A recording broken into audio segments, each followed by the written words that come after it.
High schoolers wear blackface to volleyball game, claim not to be racist. No racist intent is what they're arguing. High schoolers in Georgia, I knew it. So many great things about living in Georgia. I wanted to be in Metro Atlanta, but then you have to remember it's still one of those Confederate formerly states. They got carved BS on Stone Mountain, Confederate, the generals. You lost. This is treason. Why are you doing this? So I'm not surprised. Anyway, back to the story. They're being called out after taking a photo while doing blackface at a volleyball game. Photo was taken at Whitewater High School in Fayette County, Georgia. I know they're not. Doesn't surprise me. It's just me.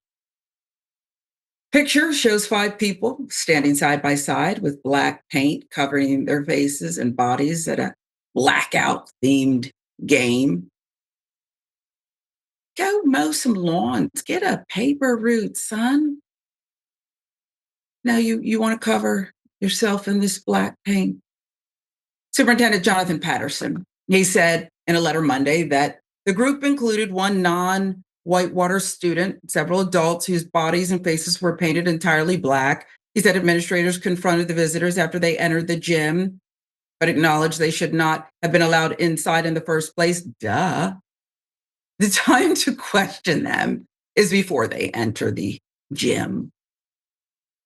Viral photo shows 2 young men, 2 young women dressed entirely in black, one man shirtless, most of their exposed skin painted black, each wearing a white curly or afro-style wig, smiling to show their teeth. Each had a letter on their chest spelling RYLEE in the photo. Principal said none of them attended the school.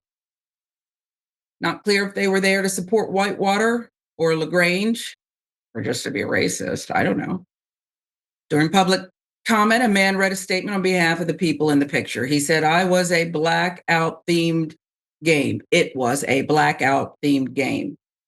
And they were there to support a Whitewater player whose name they spelled out on their chest. If I'm that player, please don't support me. Don't support me. There was no racial intent behind the actions. As soon as those involved came out, administration asked them to remove it from their faces, and they did so willingly. They apologized to anyone that was offended. Fayette County Superintendent Dr. Jonathan Patterson said this. Want to state clearly, it is never acceptable to paint one's face black. This action is deeply offensive. It does not reflect the values of our schools and our community. I don't know that to be true, Dr. Patterson. I don't know that to be true. How can you speak for the whole community? They may not have gone to Whitewater, but they're in the community. He said they were quickly addressed by administrators when they entered through the district, though the district rather regrets letting them in the first place. He apologized for the pain it caused. This is blackface, and the NAACP, a Democratic State Representative Derek Jackson agreed. Democratic State Rep Derek Jackson stated at a press conference, trying to figure out why in 2025 this is not entertainment. This is not cute. This is not fun. Why would someone in 2025 do this? In a school where our babies go to learn, when our families go to a volleyball game for entertainment, they shouldn't be faced with this.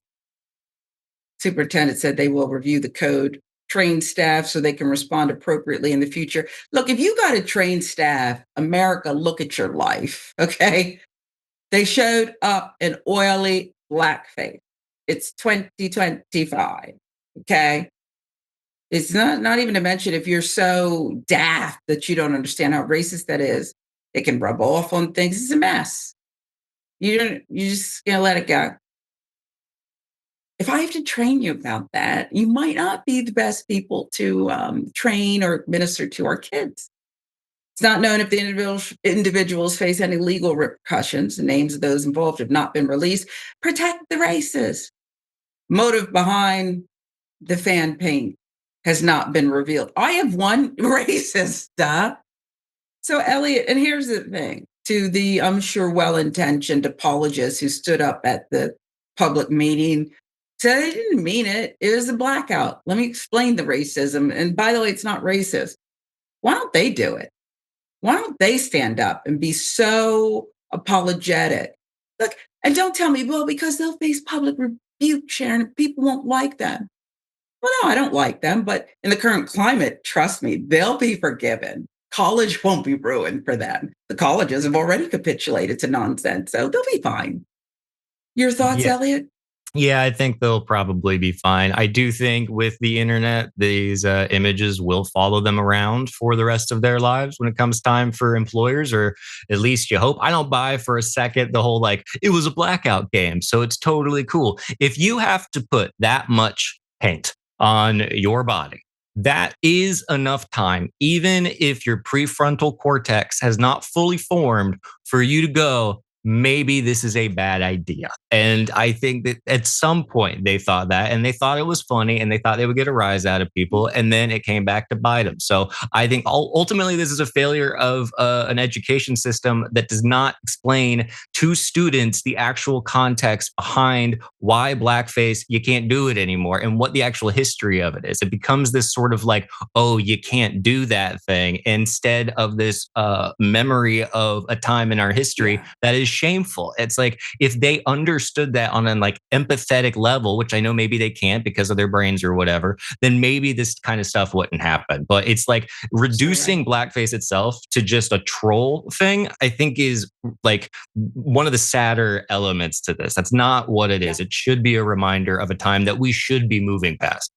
And as you march toward completing your PhD, someone who likes to learn, obviously, you like books, they're behind you. Don't try to hide it from us. You Mhm. like to learn.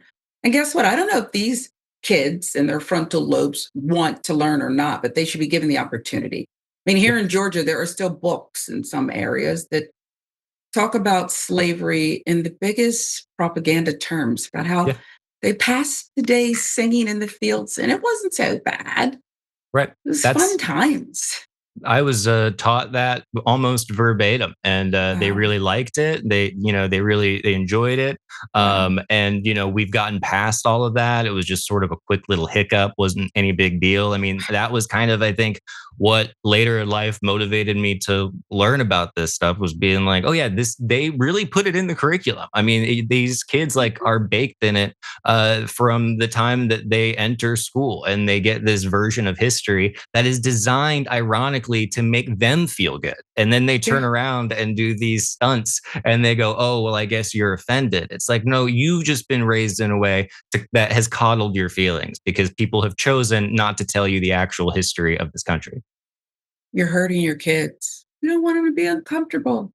Right. I'd rather learn at an earlier age than have this floating around the internet. Yep. Like the Virginia governor, right? Wasn't it Ralph Northam? I think it was. Picture following him, blackface from his college or some early days. And I just, they'll be fine. He became governor of Virginia. So, I mean, they're going to be fine. Yeah.